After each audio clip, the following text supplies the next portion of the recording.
Welcome, welcome, welcome. Thank you, everybody, for watching us. Thank you for all the people who've been coming and joining part of this continuing series. We have another special guest, part of our continuing series, where we're talking to professors, scholars, reporters, thinkers, anybody from around America, the left, the right. We don't care what you say. We just want to have in-depth, detailed, specific, intelligent conversations because we find the media isn't doing that.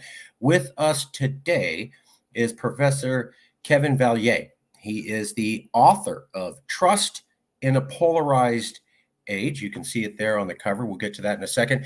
Kevin VALLIER is an associate professor of philosophy at Bowling Green State University, where he directs their program in philosophy, politics, economics, and law. VALLIER's interests lie primarily in political philosophy, ethics, religion and politics, political economy, trust, and political polarization. He's the author of 4 monographs, 5 edited volumes, and over 50 peer-reviewed book chapters and journal articles. Did I get anything wrong there? Is there something you'd like to All add to good. the bio? That's very kind. Okay. Well, let me ask you about the book because it relates directly to what this interview series is about, political polarization. You already wrote this book. This book, I believe, is 1 or 2 years old, maybe a little bit older. 3 years now. Yes. 3 years. Yeah. What were you seeing 3 years ago? And then I'll ask you about now. What did you see 3 years ago before January 6th? Where you said, COVID. I need to write a book about how bad polarization is. I mean, because for a lot of people, January 6th was the wake-up call. I already knew there were problems, but you're a professor, you study this, and you're already picking up on something a year, 2 years before January 6th. What were you seeing that said, things are bad, I need to jump into this debate? So my work early on in my graduate work was focused on conflicts in religion and politics in the United States. And I'd already been attuned to a lot of the conflicts that had sort of gotten really out of control. And also some of the conflicts that were already there and were already pretty severe, like abortion. But I was writing a lot about religious exemptions. For instance, the debates about, the Little Sisters of the Poor and the Obamacare stuff. And so I'd already kind of had my ear close to the ground on some of these conflicts in religion and politics that had been sort of bouncing around the courts, that had been a matter in public discourse.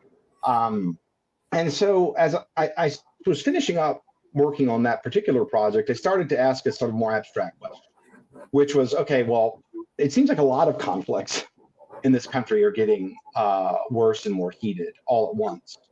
What's going on?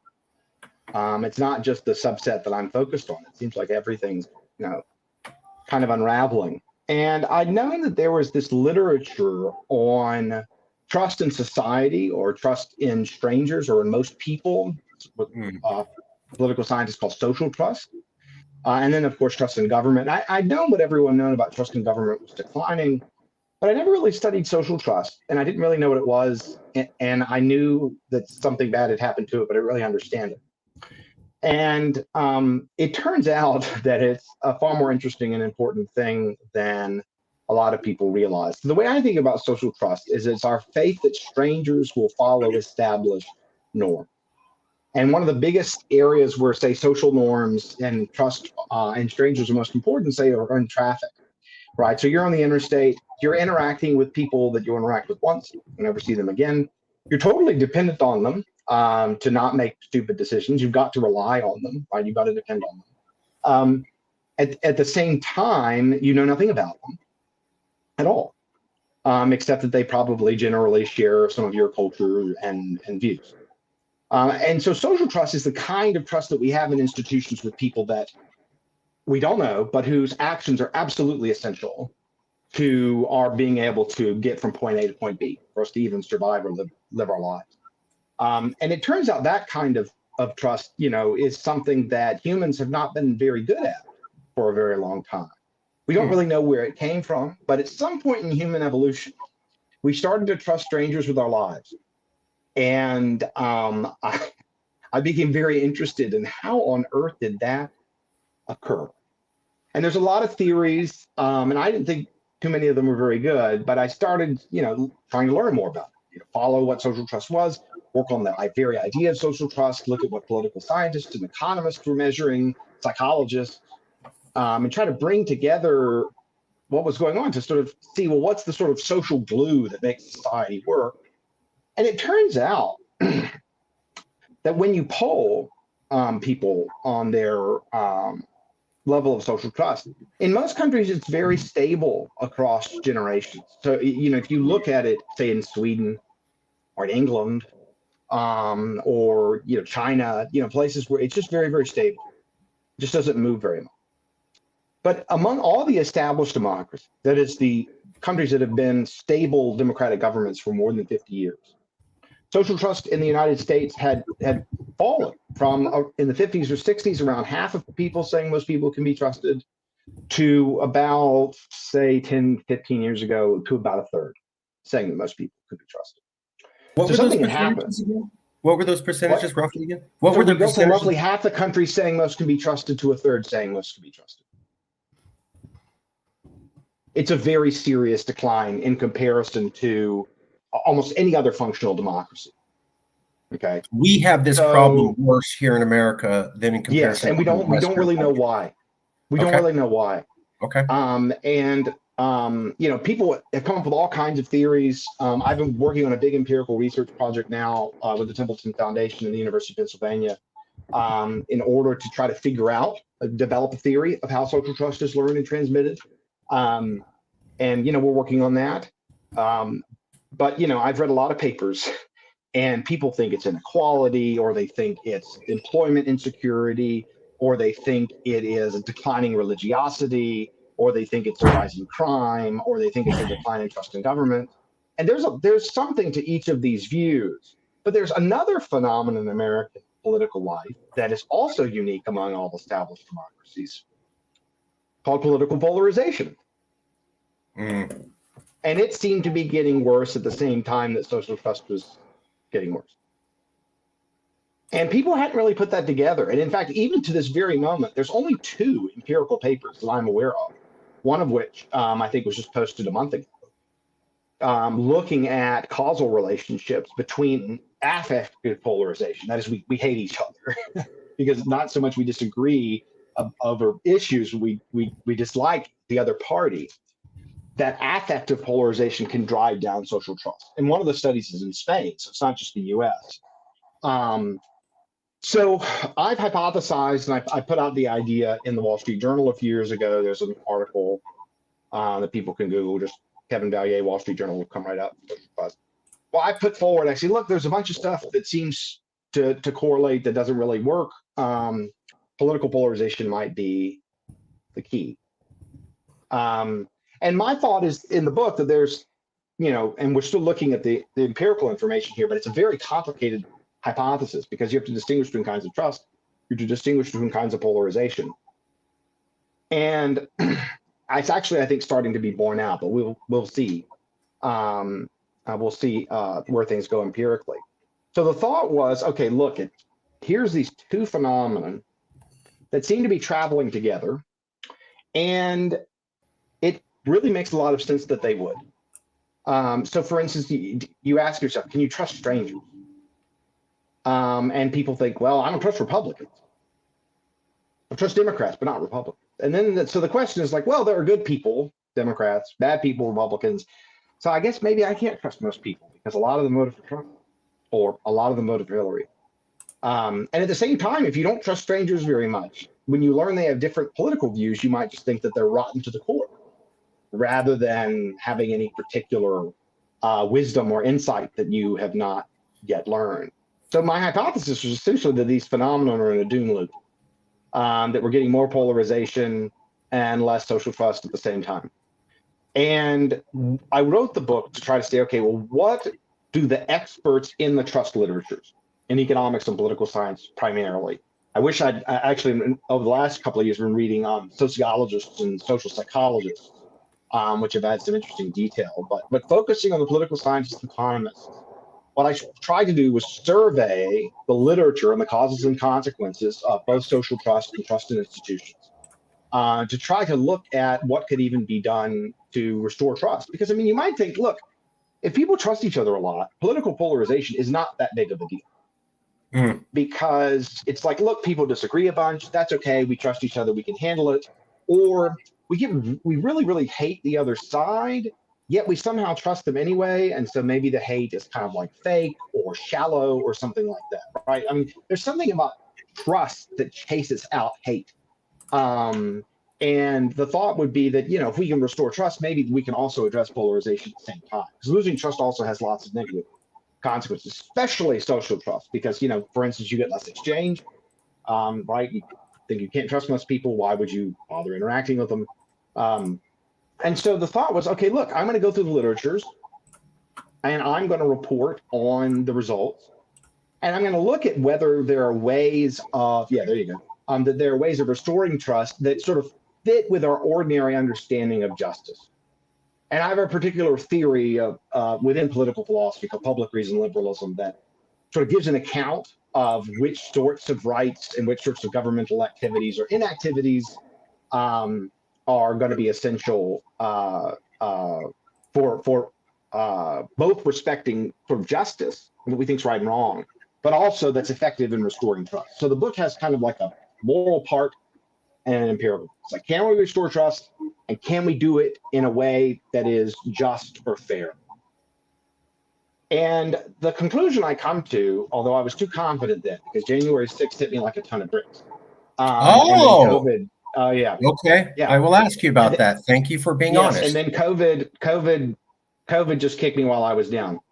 So you did write this before January 6th. You were already saying there's a problem. We need to dig into this before January. I want everybody to pick up on this. He's writing the book and recognizing there's a problem. Writing in 1819. Yeah. Before January 6th. So it gets even worse after he writes this book. Yeah, no. So I was more hopeful because there are a lot of countries, and even in our own past where we've been much more trusting. And the thought was, this is so anomalous. Like, surely we can slow it down or stop it or something.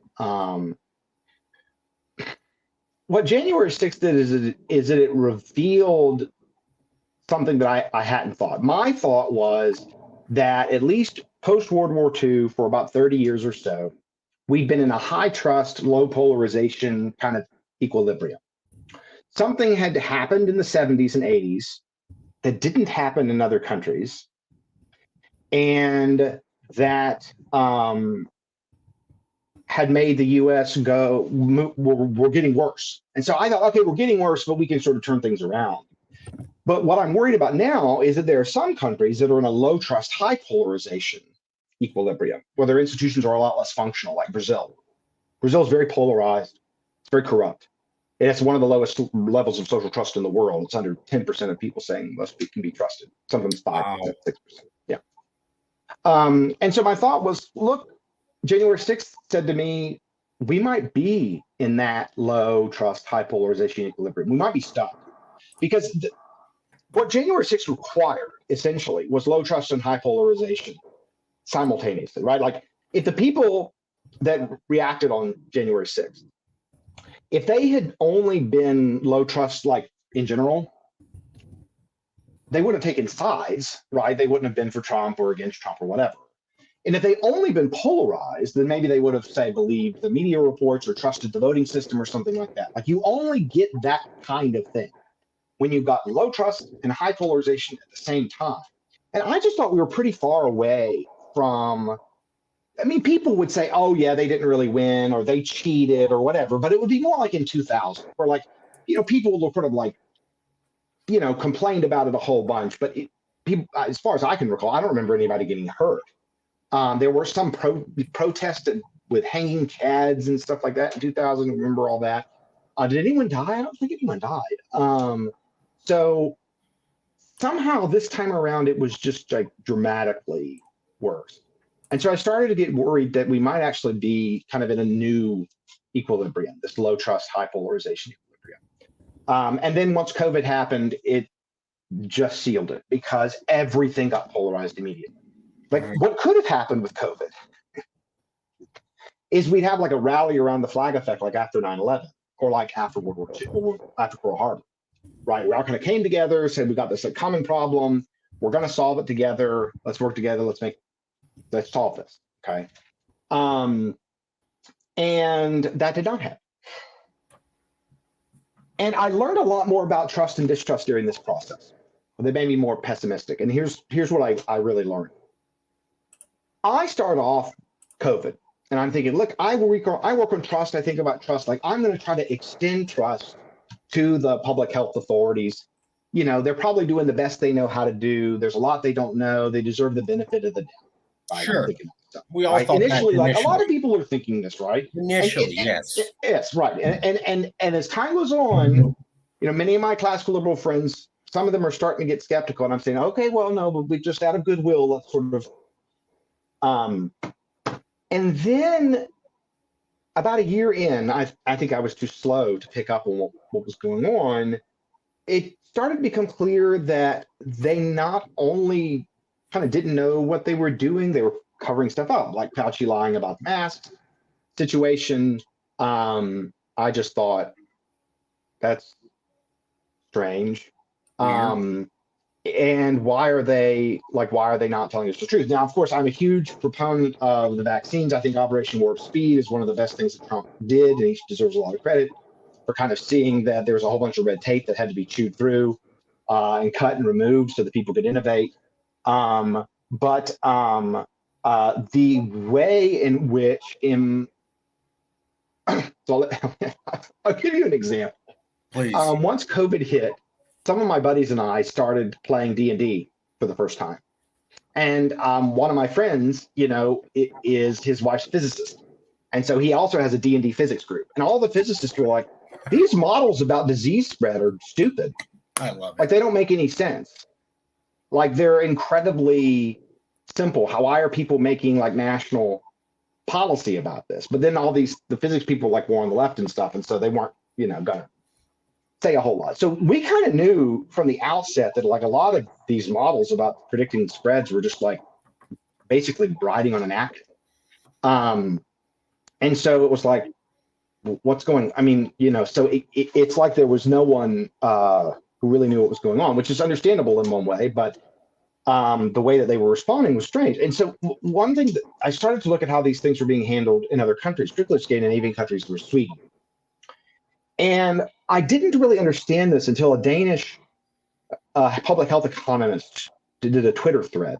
Very interesting to me. He said, the difference in what we did was that the public health officials trusted the people enough to admit when they were wrong and to try and do better. So they would say, let's try something. And the Danes would say, no. And the public health officials would be like, oh, that didn't really work. Now, of course, that's an idealized version of what even they did. But you can't even imagine happening in the United States. Can you imagine? Fauci gets on and says, we don't really know what's going on. We're going to try some things. We're going to see what works. We're going to see what doesn't work. I like your Fauci accent. And then 2 years later, or 2 weeks later, or 2 months later, says, you know what? It didn't work. We were wrong. We're sorry. We're trying to figure this out. Bear with us. Let's do this now. Right? So you admit error. Right? That's how you build trust, because nobody knows everything. Right? Yeah, you don't that doesn't lie. happen in America anymore. Yeah. And because the thought was like, he's thinking, right? He's thinking, look, if I admit that I was wrong, no one's going to believe me. So I got to like still. Right. Right. So I also think, and this was also something I didn't understand very well about trust, was elite mass dynamics, perverse dynamics between elites and the masses, and particularly in the United States. So here's one thing that's really interesting of the U.S., which is that doctors are very, very rich, and they tend to live pretty far removed from most of the people they treat. I'm not a big fan of socialized medicine, but one advantage of socialized medicine is that doctors don't make so much money that they're from a completely different group than the people they treat. And so I think one thing that is so rotten about our public health authorities is they're really a detached elite. I mean, Alex Tabarrok at George Mason has said, like, the CDC is so institutionally dysfunctional, they can't even take responsibility for like the most obvious mistakes that they made now. And that it might be worth just abolishing it and just creating a new organization in this place. Like it's so dysfunctional. They can't even admit basic truths. And so that's what I didn't understand. But I thought, okay, look, the problem is that maybe there's miscommunication, or maybe between elites and the masses, or maybe there's, we need to do things to raise most people's trust or something. But what I didn't understand very, very well at that time was that the role of elite and elite behavior in affecting trust is maybe more important than I thought. And there's starting to be some evidence now, some really interesting evidence, that the behavior of certain high-level officials really can affect people's trust levels. I wish it didn't. I mean, I wish the dynamics weren't this way. So that was one thing that made me a lot less optimistic, is because I started to pay a lot of attention to the dynamics and the dysfunctional dynamics of interaction between elites and the people. And so, that was, all this trust literature, it's all aggregates. And so we're talking about the masses. We're talking about most people. Politicians are going to tell you how trusting they are. You can't just poll them and then tell you the truth. So, I still think there's a lot that we can do to restore trust in terms of, I think, strengthening property rights, protecting freedom of association, making sure the sort of most basic safety nets work, having stable elections, having the rule of law. There's a whole bunch of stuff I talk about, and I still stand by the fact that I think those would help us, and that I don't think a free society has any natural or ingrained tendency to decay into low trust and high polarization. It's pretty much only happening here. But I'm less confident than I was, because the sort of the causal story that I'm now telling, COVID made so vivid that it just could not be ignored. And if elites don't trust the people that they govern, then why would trust run the other direction? So go back to 2019, you saw polarization over COVID, principally focused on the elites and the public, but it's still polarization. I think you're saying the elites can be polarized, and it can cause the public to become polarized. Yes. And this is important in a respect that most people don't understand, because a lot of polarization researchers now are studying elite mass polarization and the differences, but also the interactions between them. So elites are both polarized affectively, that in terms of their emotional states. They dislike the other party. They dislike the elites of the other party. But they're also very polarized on the issues. But most Americans are not very polarized on the issues. They're very affectively polarized. So, for instance, 50 years ago, right, interracial dating, very unpopular. Today, interpartisan dating is equally unpopular. Thank you. But back then, they didn't care. You watch opposition to interracial dating goes like this, and opposition to interpartisan dating goes like this. It's just an X. They completely displace each other. So it's a very real phenomenon among most people, but it's not really attached to issues. It's more just like, I really hate the other tribe. And every society hates the other tribe. I mean, I've had people that hate the other tribe. I mean, like, that's not unusual. Sure. Yeah. Let me ask. Weird. Yeah, but we have it. It's got a weird form because of the way that our elites are polarized on a variety of different issues. I hear you. There was Barbara F. Walter is a CIA analyst, and she has a book out called How Civil Wars Start. It's covered by the New York Times and a lot of other people the last year and a half. She said the same thing you did. Yeah. When they see how civil wars start, it's because there are these elites, and they basically exude these vibes that say it's okay to start talking and thinking about Group X this way because I'm doing it and I'm cool and nobody's stopping me. And it seems to basically, like we saw with Donald Trump, you may not say white supremacy is cool, but if you dog whistle it, there's people listening going, ha ha, yes, exactly what I wanted to hear. Oh, it's okay for me to talk that way now. Great. Yeah. Saw that personally. Yeah. Let me get to the big question. From 2019 to now, and we had Marjorie Taylor Greene come out on President's Day and say, red and blue can't live with each other. We have to have a national divorce. In your opinion, being somebody with two working eyes and a working brain, from 2019 to 2023. Has polarization gotten better? Has it gotten worse? Has it stayed the same? So I think it's gotten worse somewhat, but it was already really bad.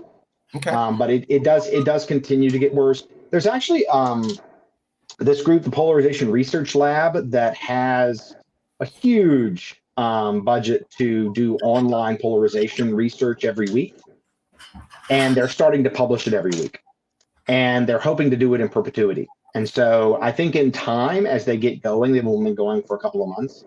We'll be able to just like watch our polarization measures update every week. So hopefully that will help us get a grip on what does anything. But so we'll have a decent measures and a way of tracking them, at least feeling thermometers at the very best about the other parties. So okay, so then there's this question: can we do anything about it? And then if we can't do anything about it, then what?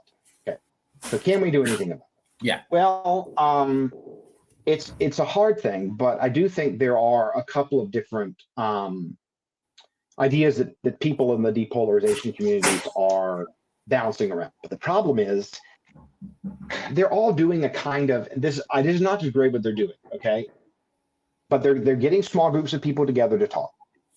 And they're trying to say, look, we're not all that polarized. People come away, they're less polarized or hateful. That's great. But the problem is they go back into their original social institution community, and then they just go right back to it. I always analogize this with my wife's a family and youth therapist. So she oftentimes is like, look, I'm working with this kid, but as soon as I'm done working with this kid, they're going right back to the family of users. Right. And they're just going to start using again. And so the problem is, it's like, you bring someone in to depolarize, but then you send them right back into that milieu where everybody hates the other side, and they're just going to get caught up because we are social creatures.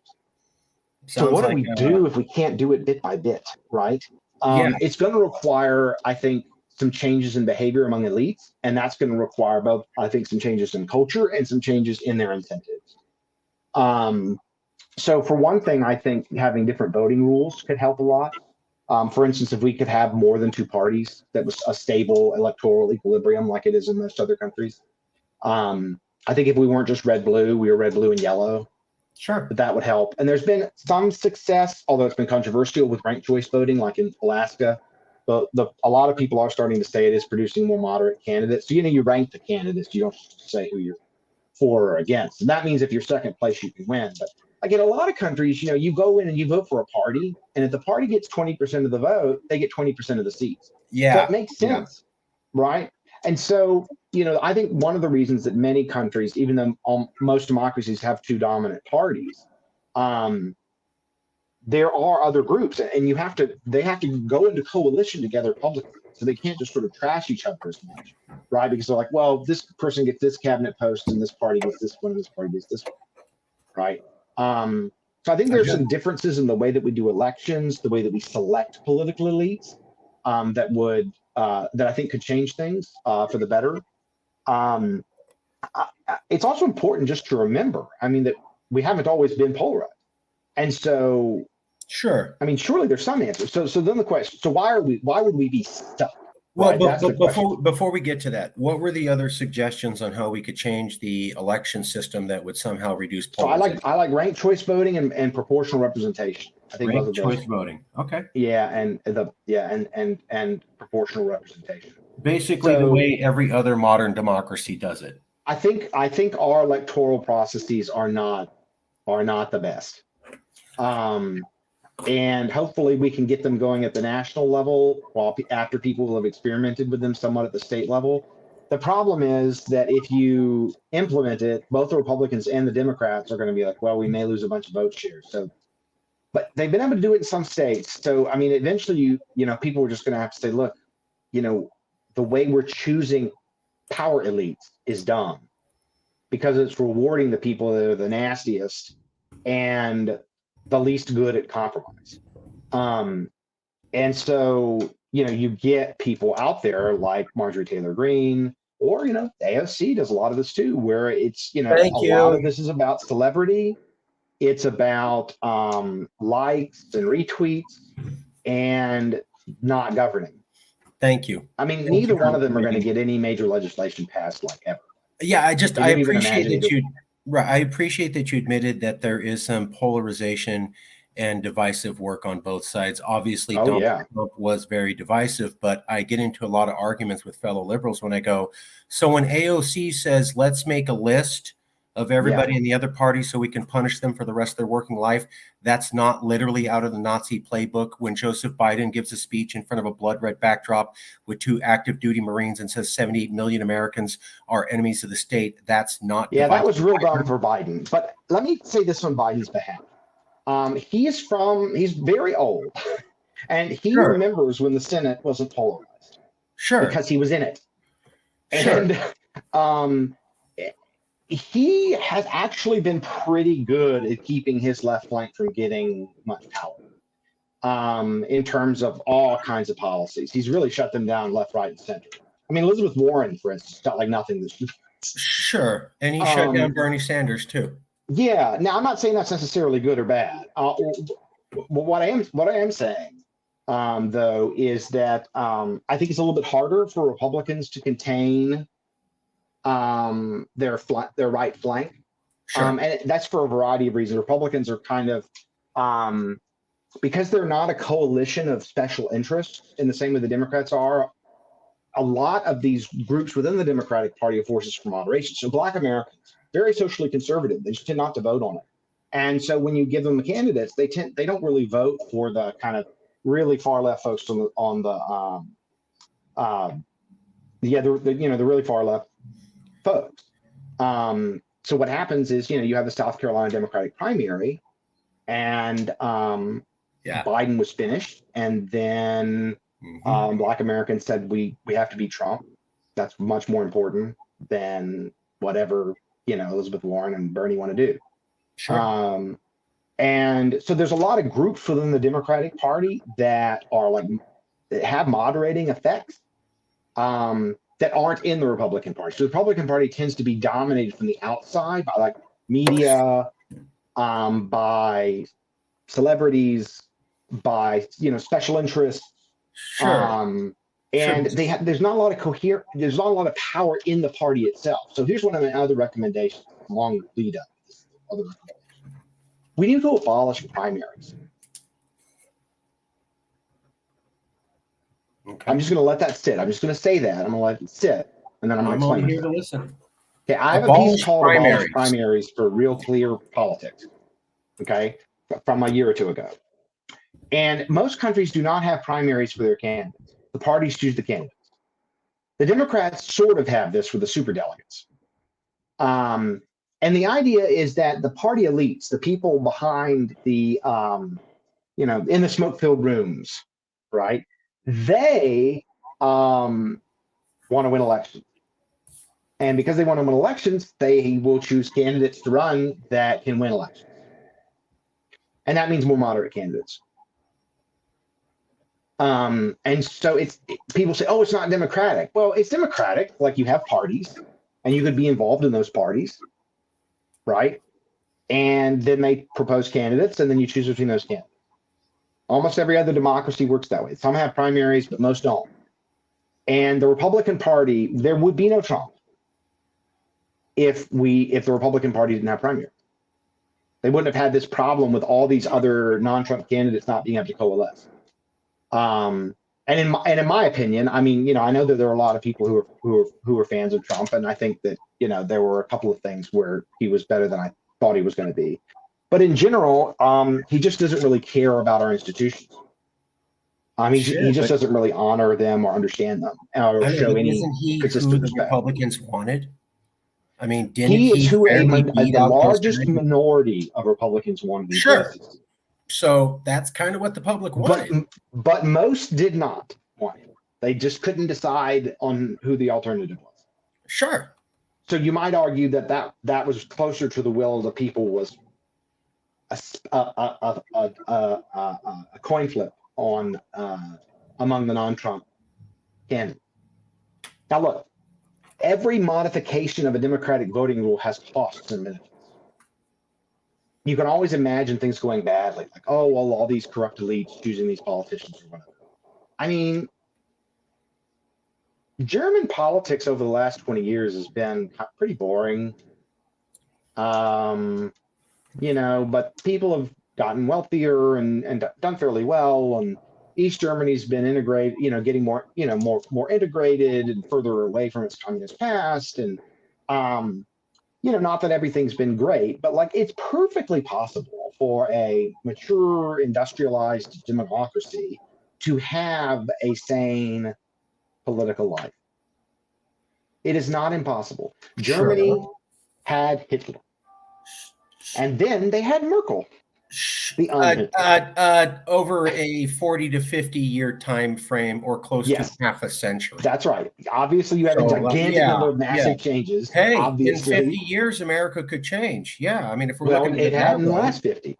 But the thought would be, what were the things? I mean, obviously, we're not. Denazification mattered a great deal and had a big effect. But if you look at things like, I've just finished reading a book that was in part about the fall of the Soviet Union and the Eastern Bloc. And, the politicians, the elites were in place to push for German reunification when most people just didn't think it was going to happen, or that it could happen so quickly. But George H.W. Bush, to his credit, as well as Helmut Klimt, I think it was Prime Minister of the German Democratic Republic, were like, we can do this. Gorbachev didn't fight. And so Germany was able to be reunified, and then it created this kind of consensus-based politics. Or take a less crazy cases. I mean, they're less kind of strange. I mean, you've got the Scandinavian countries, but I mean, even British politics, which can be pretty wacky, is just nowhere near as polarized as ours. And the thought is, we can learn from what those other countries are doing. Is really what I'm saying. We can just look at other democracies and try to get a sense and say, look, okay, we could maybe do elections differently than we're doing. That's just one series of reform proposals. But I'm also starting to hear among polarization scholars some really interesting and kind of unusual proposals that I think we'll start to see more data behind. So, Grover Norquist had that "Don't Raise Taxes" pledge before, like, Republicans would basically get elected to office. Yes. Or begin Congress, right? Ancient history, Grover Norquist before the Republicans picked it up. Yes. Yes. Now, here's what's interesting about that. A lot of them kept to it, even when it didn't necessarily work in their favor, which is weird because we don't think politicians are like very moral creatures. Right? Like, we don't think, oh yeah, they made some pledge, they'll just totally go. Well, it turns out actually a lot of senators, for instance, they don't actually change their political views that much. They're still pretty close to where they were when they were elected, even when they're really old.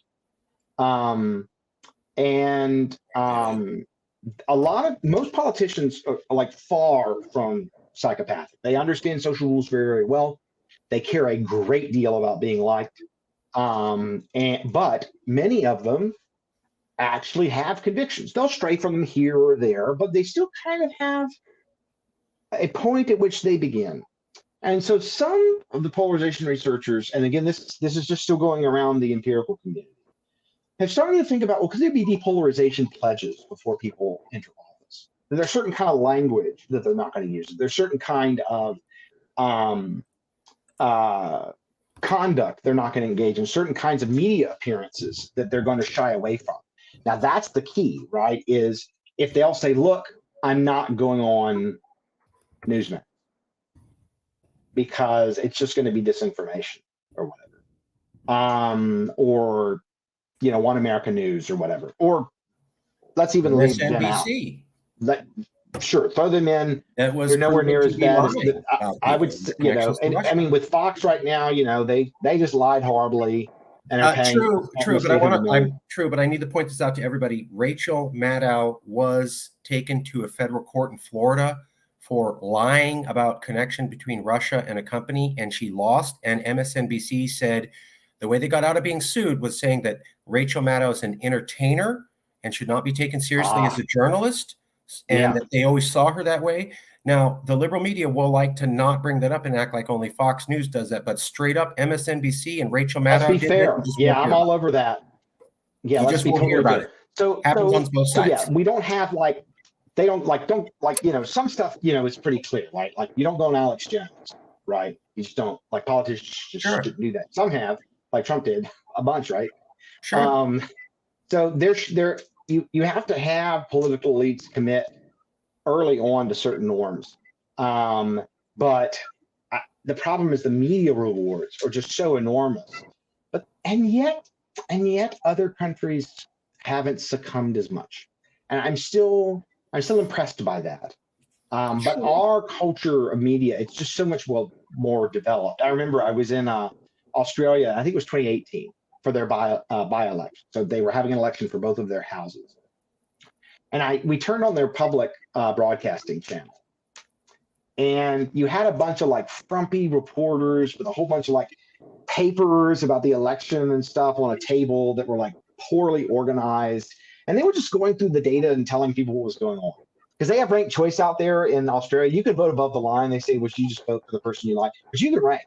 And so they've got a bunch of like nutty senators from like one party or whatever. So, but you've got a number of them. It's kind of weird. And it took them 2 weeks to tabulate the results, which is another disadvantage of ranked choice voting. You didn't know who won for 2 weeks. But the political culture was so different. I mean, there's sensationalistic stuff, but like, you know, one of the biggest things was like, you said this and that was false. Like, I mean, it was like the discussions was different. I sometimes wonder about, you know,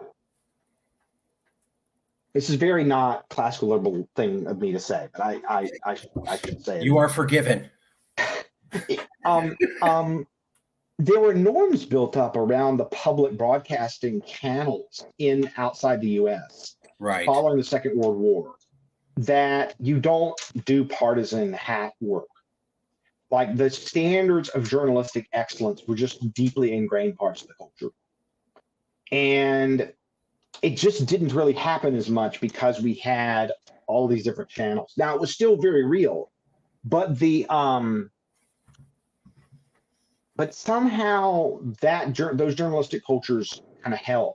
Now, what's interesting about the United States is that we actually had we've had trashy journalist cultures several times in the past, late 19th or late 20th century, late 18th century. Yeah. I mean, it might just be like part of, like in our blood, that we just have all this crazy, absolutely nutty sensationalist journalism. Hearst and spreading lies about marijuana in the 30s. Yeah, you're right.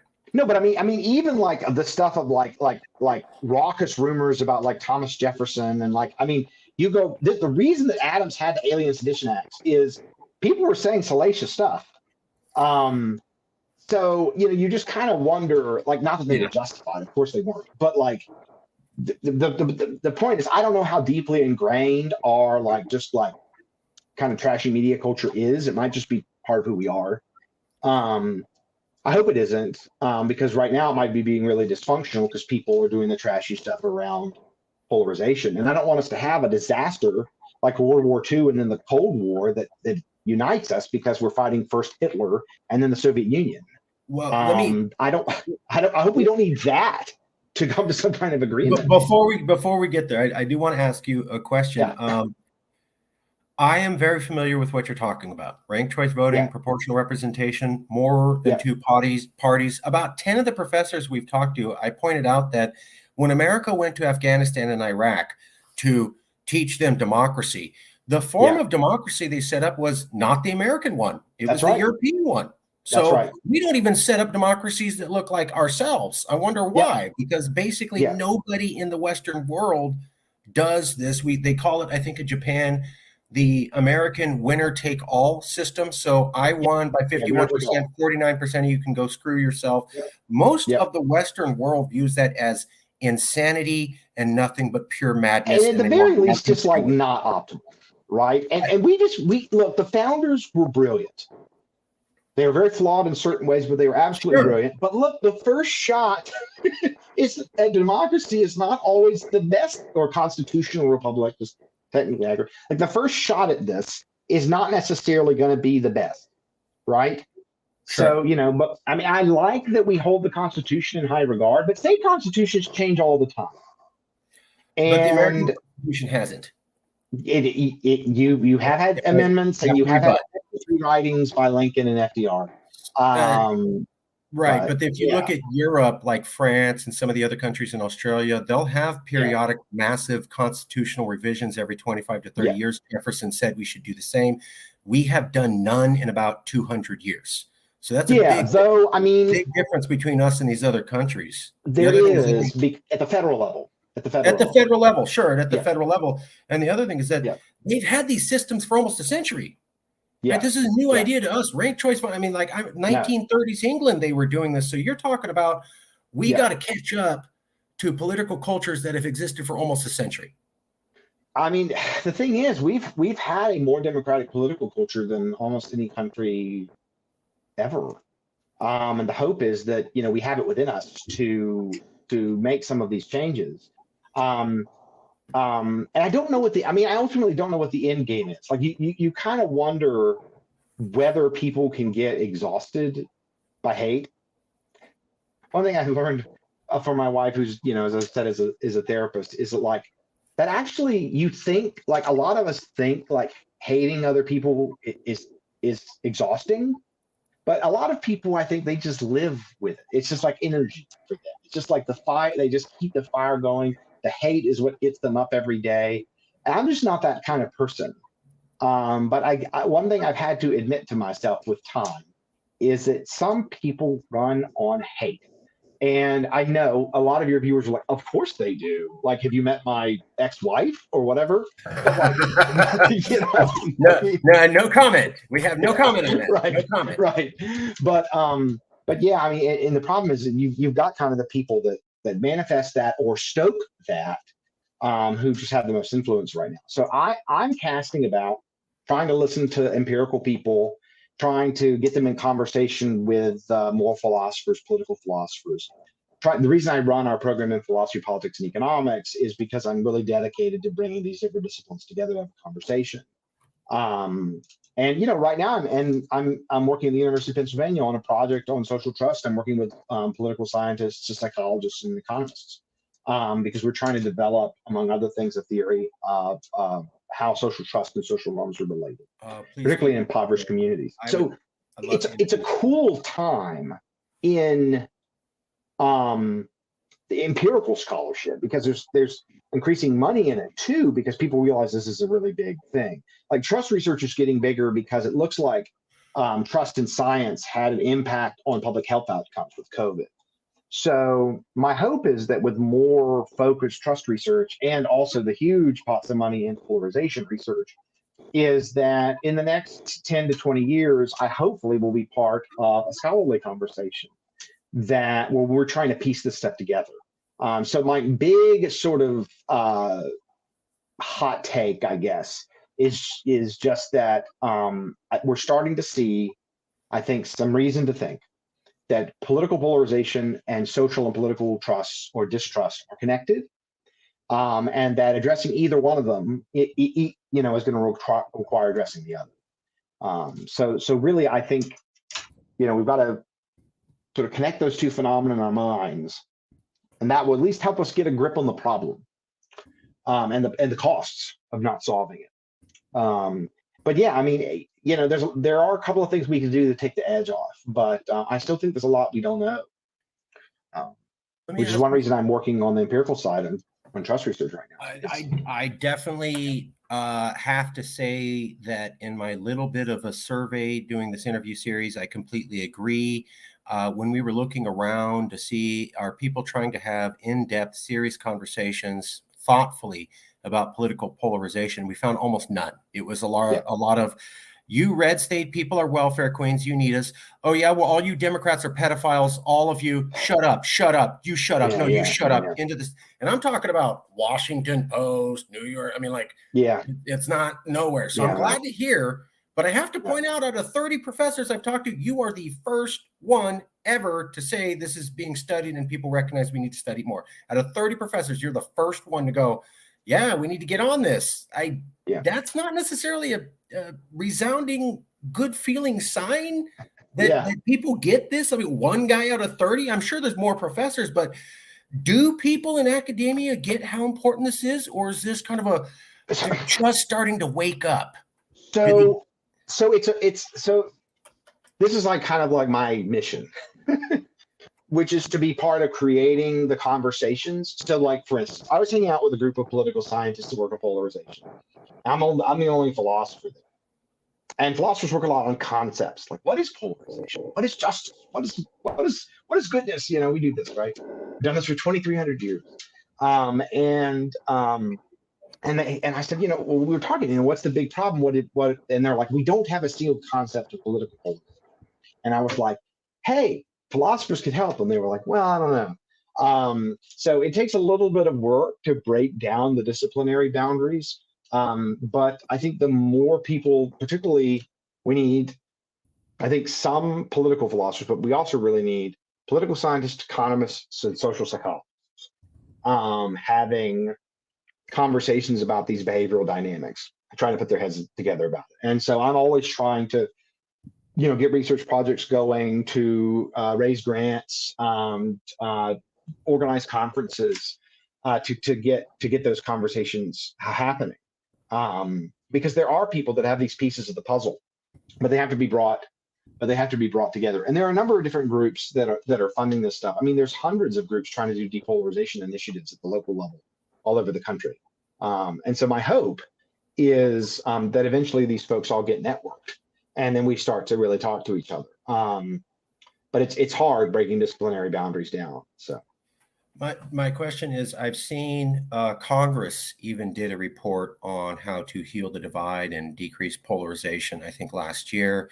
And there's and I've read some of the articles on how to fix it. And it always comes down to the same thing. Try to have a conversation with somebody who doesn't think like you, try to be open to listening to them, try to, just try to talk to them and listen. I mean, that's what I'm seeing. PhDs and researchers, and this study said, and here's a psychologist, always comes up. These are noble efforts. But here's the fundamental problem. So, right now I'm here visiting at the Center for Social Norms and Behavioral Dynamics at the University of Pennsylvania, which is where I'm doing the research. We talk a lot about democratic norms and the decay in our civic norms. But even the best polarization researchers, I'll say, well, what's your theory of norms? Like, what are norms? How do you measure norms? They're like, well, we don't have a theory of norms. This is why I'm at the Center for Social Norms and Behavioral Dynamics, because this place had a global expertise in the understanding and international measurement of the presence of social norms. And so the question is, can that we put people who study norms and who study democracy and who study polarization, can we put them together to have the conversation like, okay, well, I'm working on polarization, here's what that means to me, or I'm working on social norms here, so I think about that. What's a civic norm? What's a democratic norm? That's a conversation that there are dozens of people, scholars who are convinced needs to happen, but it's a smallish community and it's still coming together. So let me run a scenario past you. This is kind of a theoretical one. Yeah. Theoretical scenario, not necessarily this universe, theoretical scenario, so we can put our theoretical cap on and have a little bit of fun. What happens? I'm a philosopher. This sounds like a blast. Okay. So let me put a couple data points in your brain before I ask for the answer. So point 1, 2, 3, and then I ask for the answer, and whatever you have is great. We need to do these things. We need to have 2 political parties. We need to have ranked choice, proportional representation, abolish primaries, polarization, pledges by politicians. That would help us. And you're also saying, well, hey, we're starting to study it, and maybe in 10 to 20 years, we'll have robust research. What happens if we're not able to implement any of the political reforms you suggested, and 10 years pass before we really start getting that research coming in, and we have 2 more January 6th before we get that research and before we make these changes over a 10-year period? Is that workable, or will the whole ship come crashing down before we figured out how to patch a leak? So I actually used to be more pessimistic about what could happen than I am currently. So, Okay. I've got a friend of mine who's a philosopher and political scientist at West Virginia, and he's convinced me that there's basically no country that have had more than, say, I can't even remember, a few dozen successful elections and that have a fairly high GDP that have ever stopped being a democracy. Like that, it is a total democratic backsliding, like a collapse into some kind of fascist regime or something. Sure. Is not really on the table. So here's what I think is more likely to happen. I think our politics will look gradually more like South American politics, where it's like it's more chaotic, it's more corrupt, it's less trusting. Institutions just get gummed up. They just don't work as well, and so we just start to be a little bit more of a banana republic. But it's not going to be like Mussolini. It's going to be basically like Brazil. And so, Right. it's not going to be great. It's going to be worse. And it's going to be worse for lots of people, and there are lots of worse outcomes as a result of it. At the same time, I don't think it will be the end of the world, but I do think I'm not worried about civil war that much. However, it would be such a bad outcome. It's still worth trying to resist. But yeah, no, I think not civil war, but banana republic. Yeah, that's I think the most likely outcome is resemblance of banana republics. So hey, everybody, don't worry. America's going to still be here. It's just going to run as well as Brazil and Peru and those other countries before they totally collapsed. The countries are still there. Hey. Yeah. So yeah, I'm Latin, and I studied foreign policy. I know all about banana republics, and you're right. But I would also point out that once those countries collapse, they have a massive flood of all their intelligentsia and capital. So if America gets to that level, we might see all the smart people and all the rich people get the hell out.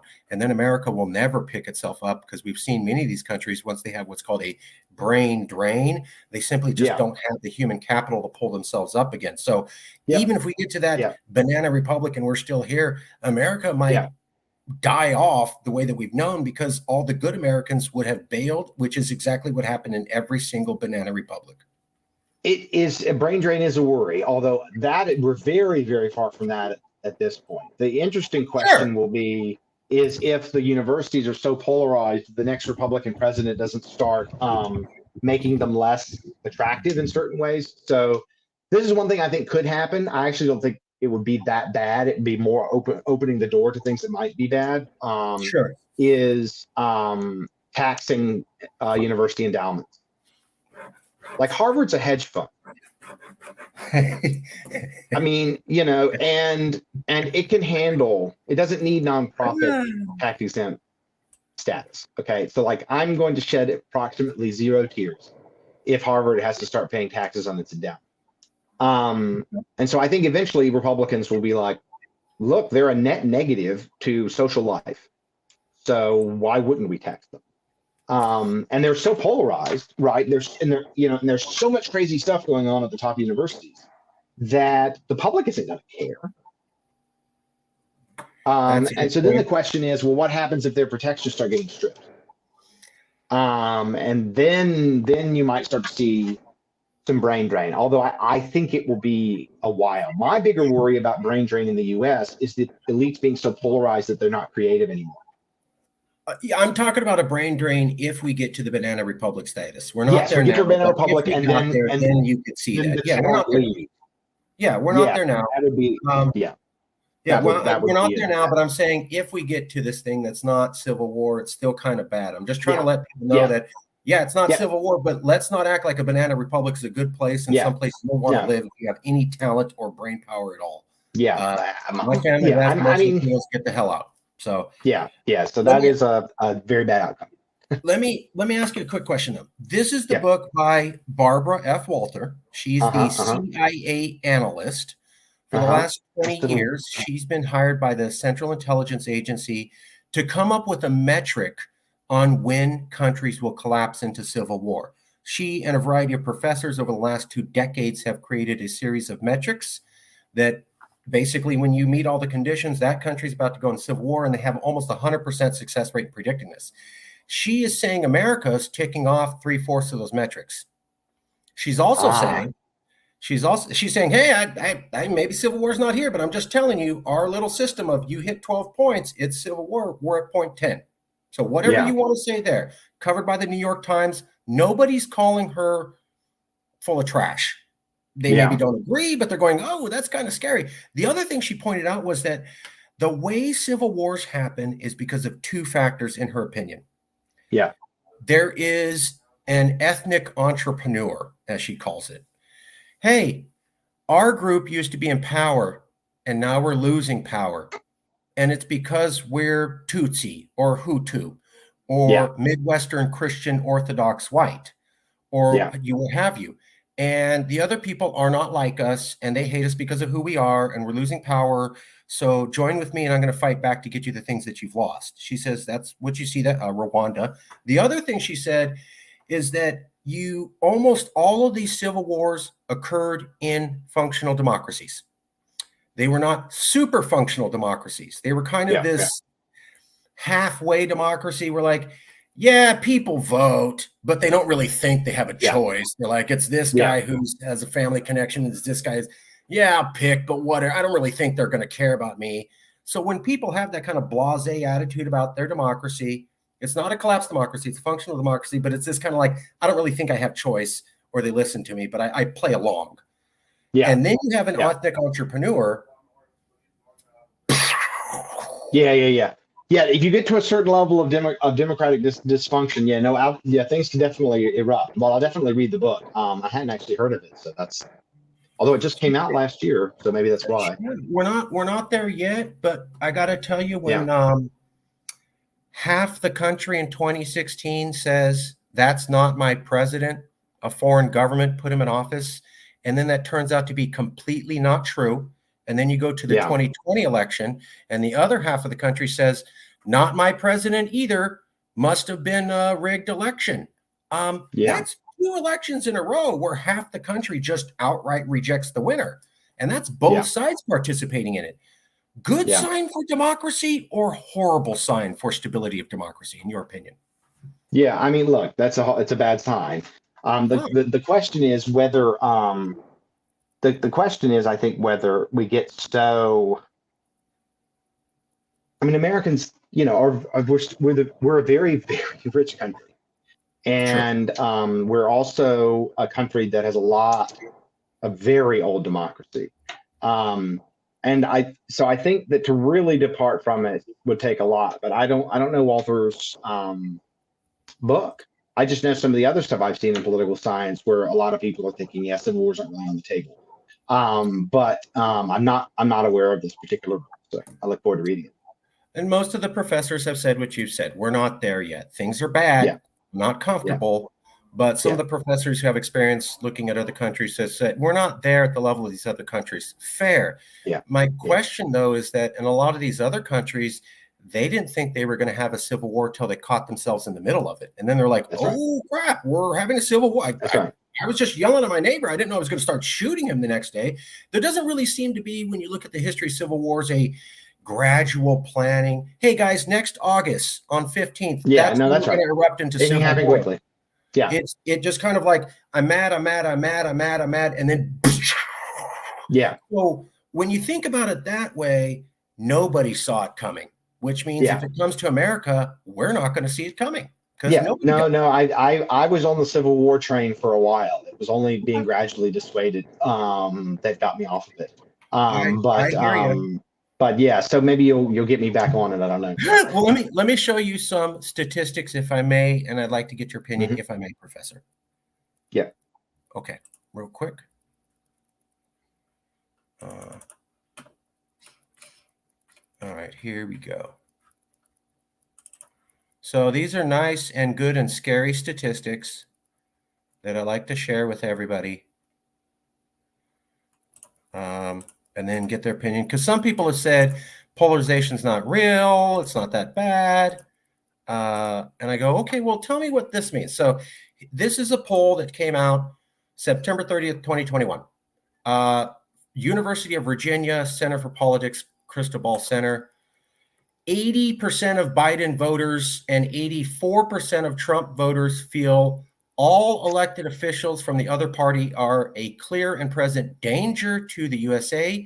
74% of Biden voters and 78% of Trump voters feel all voters. Yep, I've seen a lot of the stuff too. Yeah. Okay. Yep. That's the poll there. You've also heard about the big sort, people Yep. separating themselves in ideological communities. Yeah, That I talk about sorting a bit. Yeah. This one is my favorite, landslide election counties. Yeah. You go back to 1992. If you look at the gray and you compare it to 2016, we used to have a lot of gray. Now we have almost none. Yeah. Gray was where you had competitive elections. Red is just Republican, blue is just Democrat. You can see where we've wiped out almost all counties where there's competitive elections in the last 20 to 30 years. New York Times covered that. That's right. Presidential elections map also showed that. Daily Yonder, Big Sort. Here's another. Oh, this is one I really like. So in 1974, 45% of Republicans identified as hardcore conservative. In 2016, it's 76%. In 1974, 28% of Democrats identified as hardcore liberal. Now it's 59%. That's almost a doubling of both groups, roughly from 1992. Of how they see themselves as hardcore. They don't want to have anything to do with the other party. Purple has all but disappeared. Oh, and this is my favorite one. So in 2012, about a third of people would not date someone of another political party. In 2020, it was 50%. That's okay. We've gone through bad times. I mean, part of that is Trump. Unique. Part of it's Trump. I think if there's a non-Trump person of a Republican nominee, I think that may go back a little bit. Don't know how much. These are all bad signs. I lead the book with some of the stats that were present in 2018, 2019 when I was finishing the book up. And I mean, it is a disturbing figure. The question is, how much are people willing to back up what they're telling pollsters with actual violence and action? That's or fair. is it just something they're indulging? Because Americans are kind of lazy too. That's the national fair. divorce thing, though, is it's an interesting proposal. But I am someone. For my next book, I've been reading a lot of medieval history. And you can have leagues of lots of small polities. And so just because, we would have like a really complicated, it wouldn't be like you cut it in half. Like it'd be like a national divorce would end up being like a series of federations or something like that. You could do it. It's just the transaction cost of doing it would just be really, really, really high. And so it's not obvious that the price of national divorce is lower than the price of staying together. So the folks supporting national divorce, it's just getting a sense of what the cost would be pulling it off non-violently. It'd just be very high. That's fair. That's fair. A lot of these countries, before they do it, you have a partition. They just make people leave. So like when the population exchange between Greece and Turkey, population exchanges to India and Pakistan were humanitarian disasters. I don't think they were quite on the order of like the Trail of Tears in terms of percentage of people that died, but it was really not good. And I could see it working if you did a population exchange, but it would be a humanitarian disaster. And so you could pay people to move, maybe. Just trying to figure out the logistics of making it work, I think would be difficult. Now, look, sometimes cultures are so different, they should have their own countries. People have understood this for many, many millennia. People want to, groups want to govern themselves before individuals started talking about governing themselves, right? Peoples, cities, Sparta, right? Athens, they want to govern themselves as a community. And if we continue to grow more different, there might be some kind of claim of self-determination that peoples have. In the same way that we recognize with religious groups and ethnic groups, we may have to recognize that with ideological groups. We may be led to that position. So it may be the case that instead of saying, look, the Christians get their country and the Muslims get theirs, we do have to say that the Democrats get their country and the Republicans get theirs. We may get there. I just haven't really seen a serious proposal in terms of sort of what the cost would be of doing this and how it will be done. A lot of people are saying there's no solution, but it would be good to see like a book length proposal with someone trying to lay out how this would work. I would read it tomorrow. That's, and the thing is that I have not seen those discussions either. What I've seen is we don't know how this would work, so don't talk about it, or this is stupid, so don't talk about it. And so nobody's really taking a chance to go, how would it even work? The thing that grabbed me was right off the bat. We've had 4 states split off from other states. Yeah. It was legal. Kentucky from Virginia, 1792, Maine from Massachusetts, 1820, West Virginia from Virginia, 1863, Vermont from New York, 1790, and you could also argue North Carolina from Kentucky, 1796, all legal. And yet not one article talking about national divorce brought up that states had been broken up from other states. I have seen nobody bring that up. That is a fact. You could definitely do it. 30 seconds to find on Wikipedia. How come absolutely nobody in America was able to even mention basic facts about splitting up the states, but instead went to, this is so impossible or this is stupid? These are basic facts. It took me less than a minute to find this. How come out of 70 reporters, not one of them can mention that? So one reason is that the people proposing it are seen as low status. And so they are ridiculing these people because they're low status and hate them. And so they're dismissing their ideas just because they're dismissing the person saying them.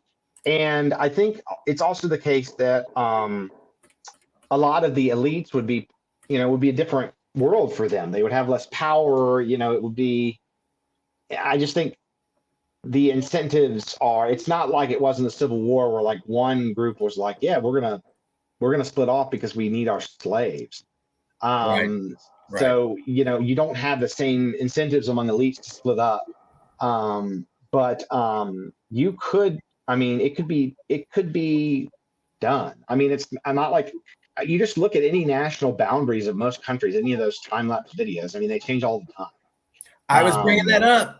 3/4 of the nations today were born from secession. Yeah. There was only 50 around World War II. Now we have about 200, 210.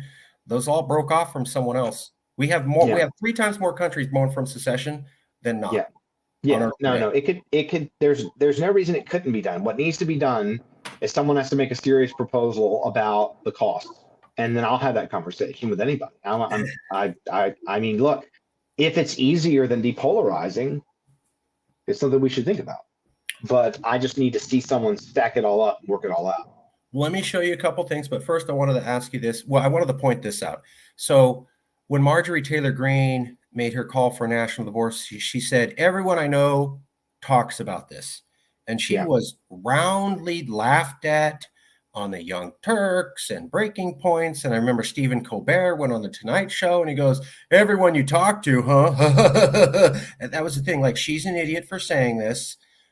She's probably got a small group of friends. But here's this survey from 2021, which no one in the media could bring up, that shows 66% of Republicans in the Atlanta, Georgia area do support secession. When Colbert said that she's stupid for thinking this, he never mentioned the survey. When Breaking Points said she's stupid for thinking this and talks to herself, and the Young Turks, none of them could bring up this survey that totally backed her up. Isn't that weird? Yeah, the other problem is in the United States, secession is associated with slavery. Right. And so when people are proposing secession, it has these racial overtones. So that's another reason people feel like they have to ridicule it, because if anyone brings up states' rights or anything like that, then it, all that stuff gets brought up. But, there's plenty of other countries where you can coherently talk about this. Remember how Quebec almost seceded from Canada? So it's not racist to talk about secession in Canada. They're even more race. They're probably the most kind of race conscious country. I I'm not one of those who thinks that it can't be done. I just want to know the cost. I don't know. This is something I'm asking professors. I'm trying to Yeah, build the questions that you're asking for through yeah, interviews. This is yeah, just something I yeah, found is yeah, that if you look at Texas yeah, and Georgia, yeah, 90% of Georgia's red. It's yeah, purple because of Atlanta. yeah, 90% of Texas is red. It's purple yeah, because of what's called the urban triangle between Houston, Dallas, and San yeah, Antonio.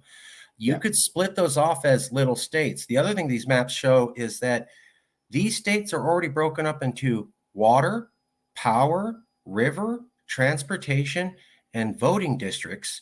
And they're already segregated by like Atlanta and the rest of Georgia and the urban triangle and the rest of Texas. Why yeah. couldn't we take the water and power divisions already existent in all these states like Georgia and Texas and Illinois and Oregon and California and use that as sort of a guidepost for how you might divide these, given that those governments already approved of that division themselves? Yeah. I mean, again, most people that you're going to ask about this are just going to negatively react. Sure, Um, sure. but in my case, yeah, it's interesting that you've done this research. I haven't actually thought about how like water and power and all that stuff has been divided up within states. I just didn't know. So I that's the work in kind of thing that government. someone who wants to explore should like write up and say, look, we don't know how to depolarize, but we do know how to secede. And a lot of the time secession is bloody, but a lot of the time it isn't. So if we were going to do it in a non-bloody way, here's how it would go. Here's how things would look. Here's what the relationships would be between the successor states.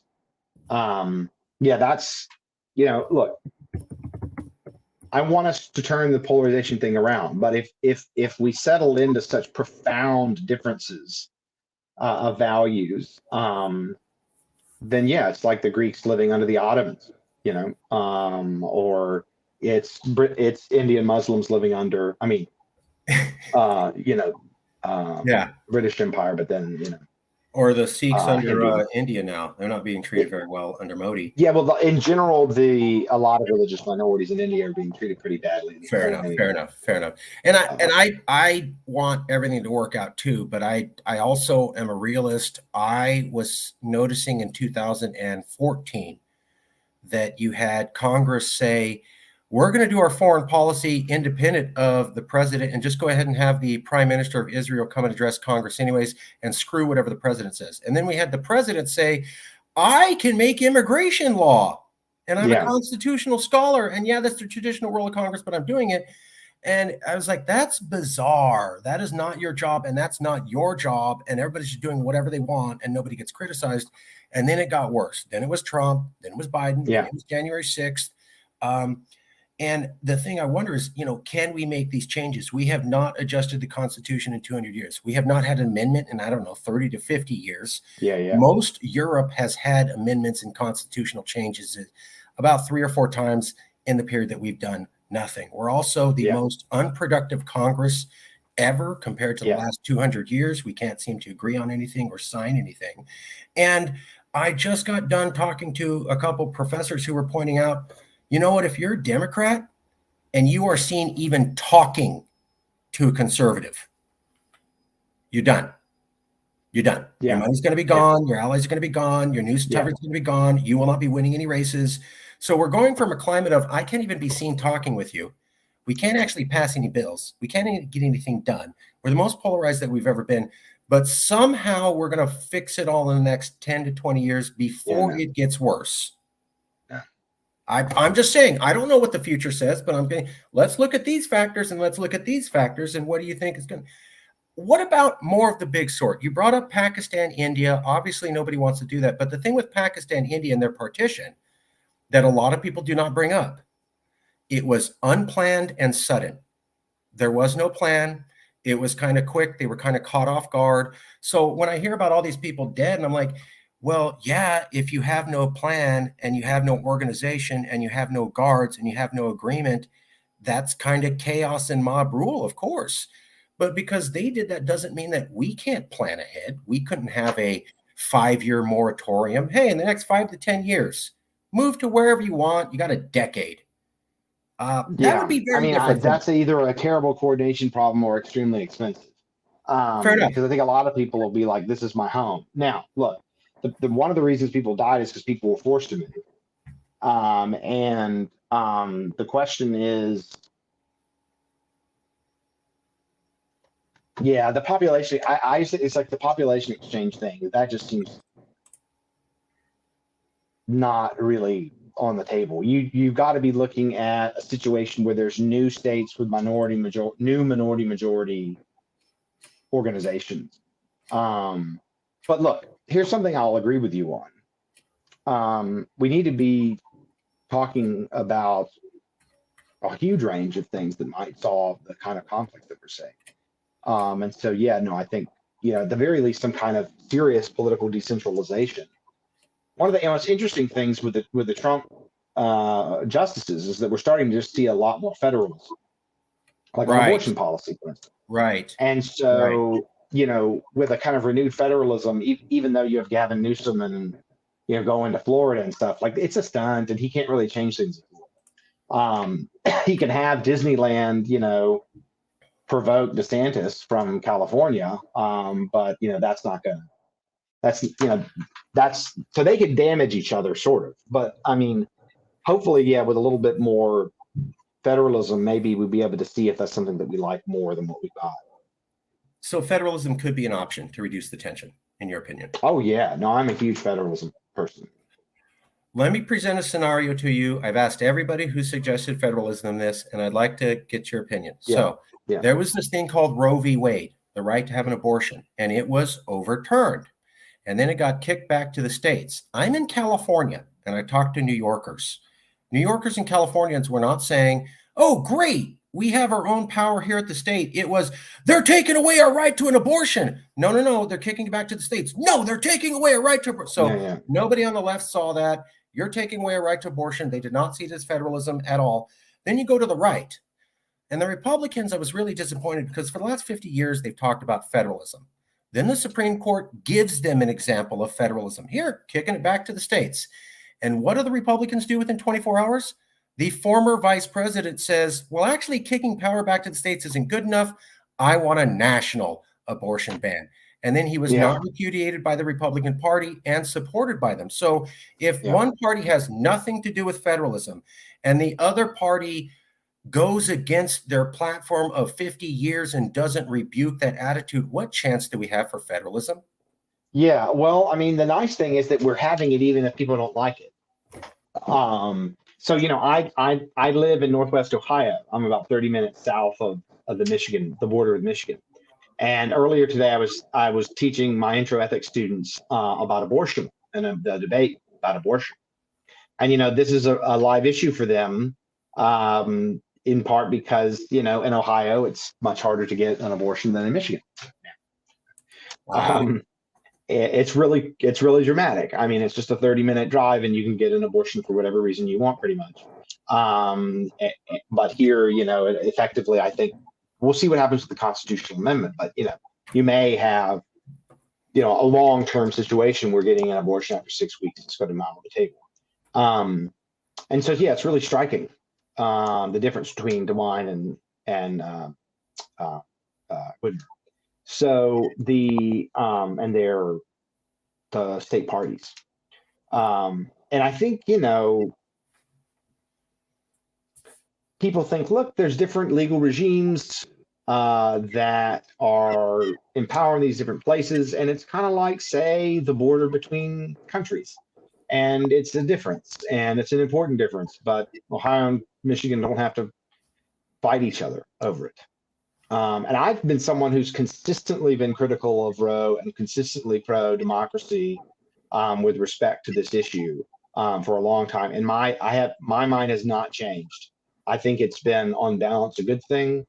I think our politics this next election will probably be relatively healthier because we're going to be talking about abortion a lot less. The main thing the Democrats are going to do is they're going to be bringing up all these exceptions. And then if the Republicans keep saying no exceptions, then we're going to talk about it. But as soon as the Republicans go back to where they were like 20 years ago or 10 years ago, and are like, oh, no, rape, incest, life of the mother, those are, those will be exceptions. They go back to that, then I think it becomes less interesting. I think that's why a lot of Republicans have lost their shirts, because the state parties are extremely polarized. And the Democrats have been very, very effective at pointing out where the Republicans are out of line with the median voter. And it just turns out a lot of Northwestern or Midwestern Republicans are just not as pro-life as the parties thought, like in Kansas and stuff.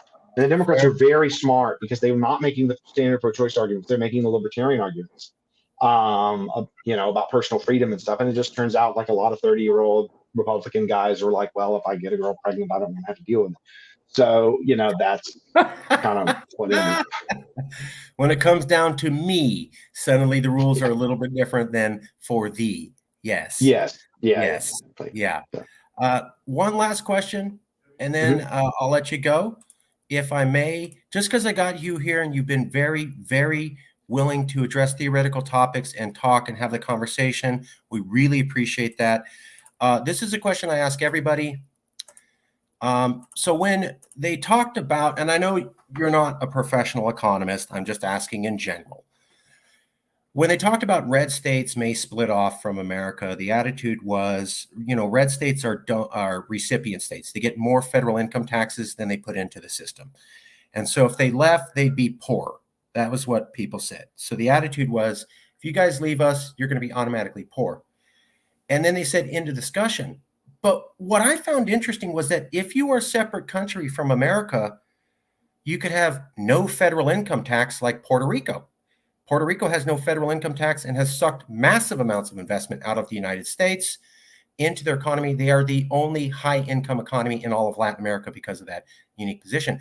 There's also a country called Ireland, and Ireland had the lowest corporate tax rate in the entire world. They didn't really have an industrial base, and they became one of the richest countries in Europe. We also have the fact that Brazil and China both underwent massive economic reforms, changing the way they did business, and they experienced gigantic, stupidly large growth as a result. Yeah, I mean, the idea that Texas is going to have any problems if it's its own country is stupid. Like that, no one should be saying that. Texas is not going to have a problem. Texas is going to be one of the richest, most productive, and creative places in the entire world, which is what it is now. There may be, I think Mississippi will have a harder time. But I think also it can adjust too. So yeah, I mean, the incentives would change, and there'd be more policy competition between the new countries. And so I think that could be a good thing for those countries. There's already competition between the states in terms of, that we're already seeing people leaving California and New York for places like Texas. Right. So we're already seeing it. If they were different countries and there were free movement between them, then you would see a lot of this too. So I have no doubt that the red states could make good decisions. Ohio would be one of the hardest states to really make it work with. Because like in Illinois or Georgia, you just kind of like cut out the one big blue place, right? Right. But Ohio, there's kind of a couple of different blue places that are pretty far from each other. So it's harder. Ohio's a harder thing. Fair enough. But Ohio would be fine as its own country. Texas would be fine as its own country. Florida would be fine, just fine as its own country. I'm under no illusions about that. We have the Vatican City. I mean, we can have small countries. There is Singapore. It exists, and it's okay. I appreciate that. And this is why we do this interview series, because nobody is saying what you just said in the media, period. It's you leave us, you're going to be poor, end of story. Don't need to talk about this. Let's discuss nothing else. So I have to ask professionals, like, if they change their corporate tax rate and their income tax rate, when they do something, can we say that there's something? It's already happening. We already see interstate policy competition. This is one of the things the founders liked about federalism.